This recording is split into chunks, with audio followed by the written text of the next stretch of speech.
Baik, Assalamualaikum warahmatullahi wabarakatuh. Perkenalkan, nama saya Muhammad Lutfi Zulhad, NIM 2106011113080 dari Teknik Elektro 2018 Konsentrasi Power.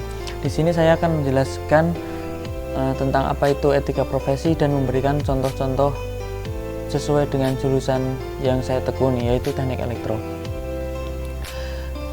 Penjelasan dulu. Etika profesi yaitu menurut Kamus Besar Bahasa Indonesia adalah ilmu tentang apa yang lebih baik dan yang buruk tentang hak dan kewajiban moral. Yang kedua yaitu kumpulan asas atau nilai yang berkenaan dengan akhlak. Dan yang ketiga adalah nilai mengenai yang benar dan salah yang dianut oleh masyarakat. Tujuan dari etika sendiri yaitu menciptakan nilai moral yang baik.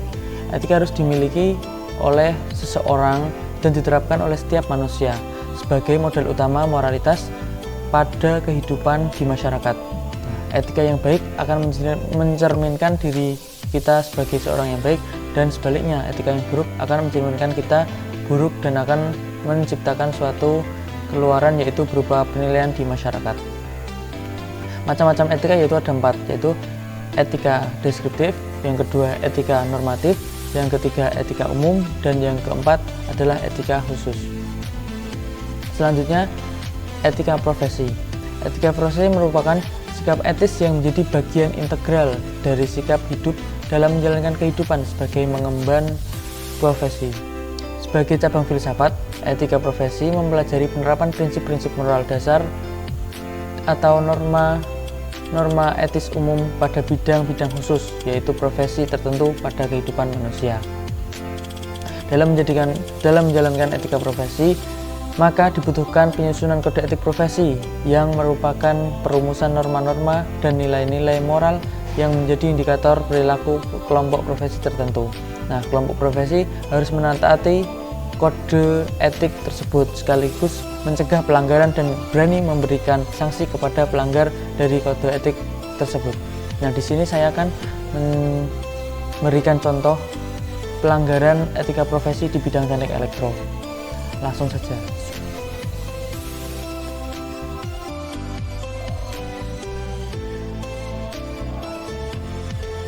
Nah, baik, sekarang kita berada di luar. Nah, saya akan menunjukkan beberapa contoh dari pelanggaran etika profesi di bidang teknik elektro.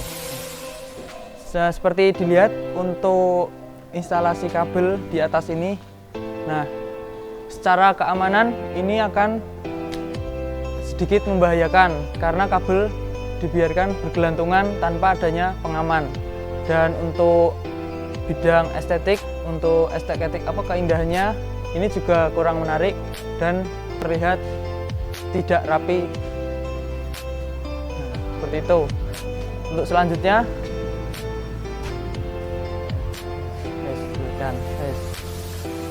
nah, selanjutnya saya akan menunjukkan pelanggaran etika profesi bidang teknik elektro yang lain. Nah, saat ini saya berada di salah satu masjid di Jurang Blimbing, tepatnya di RT 3 RW 4 Kelurahan Tembalang, Semarang. Nah, ini bisa dilihat banyak kabel bergelantungan dan ini sudah terjadi 6 bulan lebih tanpa adanya upaya untuk membuat menjadi lebih rapi dan lebih aman, seperti itu.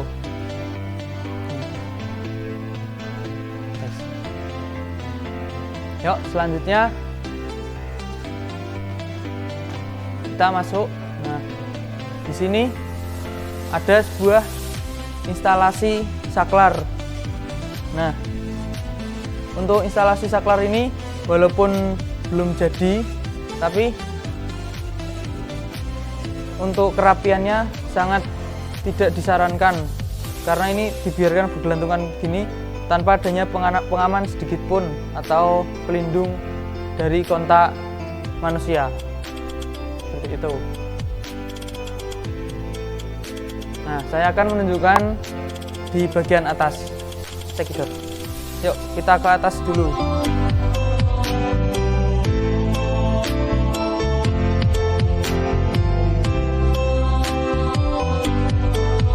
Kita akan melihat contoh dari pelanggaran etika profesi di bidang teknik elektro selanjutnya, yaitu di tiang kabel telepon ini.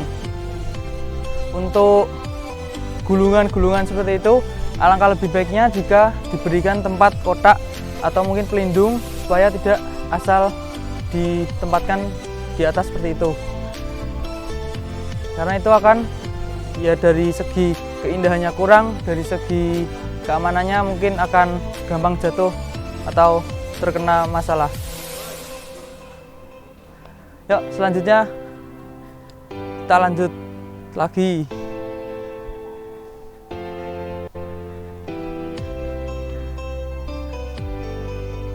Selanjutnya kita melihat pelanggaran etika profesi dari tiang distribusi ke rumah. Nah, ini tepat berada di atas masjid, dan ini terdapat kabel yang asal ditempel seperti ini, dan ini sangat mudah terkena kontak dari manusia. Keamanannya kurang karena ini udah lama, udah sekitar 6 bulan lebih seperti ini tanpa adanya upaya perubahan pengaman. Nah, ini bisa dilihat. Nah, untuk dari tiangnya seperti ini, tanpa ada pengaman sedikit pun. Seharusnya ini diberi tutup atau mungkin dibelokkan ke sana sehingga akan menghindari rawan kontak dengan manusia. Itu. Sekian contoh dari pelanggaran etika profesi di bidang teknik elektro. Nah, kalian udah lihat kan, itu tadi di atas adalah contoh dari pelanggaran kode etik atau etika profesi di bidang teknik elektro di lingkungan sekitar saya. Sekian dari saya. Apabila ada salah kata ataupun salah ucap, saya mohon maaf yang sebesar-besarnya. Wassalamualaikum warahmatullahi wabarakatuh.